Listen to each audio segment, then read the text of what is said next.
Mix by Surendra बाबू। साध छौरी जतिया के शेर गे केकरो से हमर बाला होतौ नहीं टेढ़ गे। साध छौरी जतिया के शेर गे केकरो से हमर बाला होतौ नहीं टेढ़ गे। कि जबा लेके हथियार खड़ा होतौ पासवाना में कुछो नहीं करतौ गे जमुई वाला थाना में। मार देबौ गोली जब करतौ हमर माना में कुछो नहीं करतौ गे गया वाला थाना में।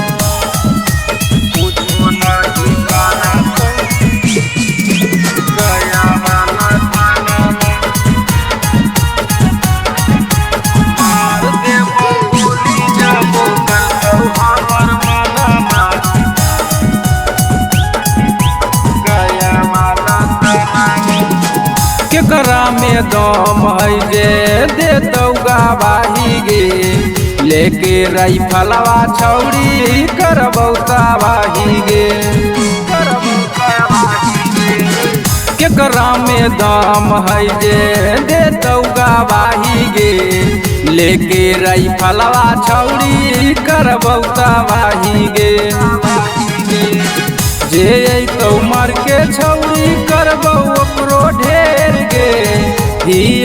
साध छौरी जातिया के शेर गे जब दागे लगबौ छौरी हमें सिक्का सर के दाना में कुछो नहीं करतौ गे पटना के थाना में। मार देबौ गोली जब करतौ हमर माना में कुछो नहीं करतौ गे गया वाला थाना में।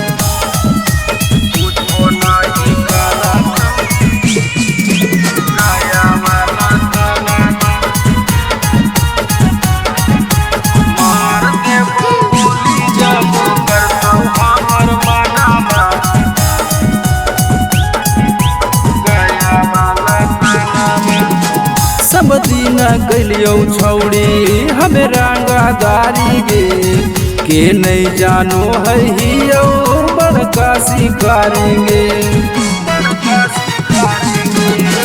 सब दिन कैलियो छौरी हमें रंगदारी गे के नहीं जानो हो हियो बड़का शिकारी गे। छोटू मानी सहाकौ जिलावा के शेर गे राइटर सुधांशु लेतौ कहियो तोरा घेर गे। कि जब खड़ा होई जैतौ छौरी गायक नंगाना में कुछो नहीं करतौ गे पटना के थाना में। मार देबौ गोली जब करतौ हमर माना में कुछो नहीं करतौ गे गया वाला थाना में। माँ प्रतिमा रिकॉर्डिंग स्टूडियो शेखपुरा।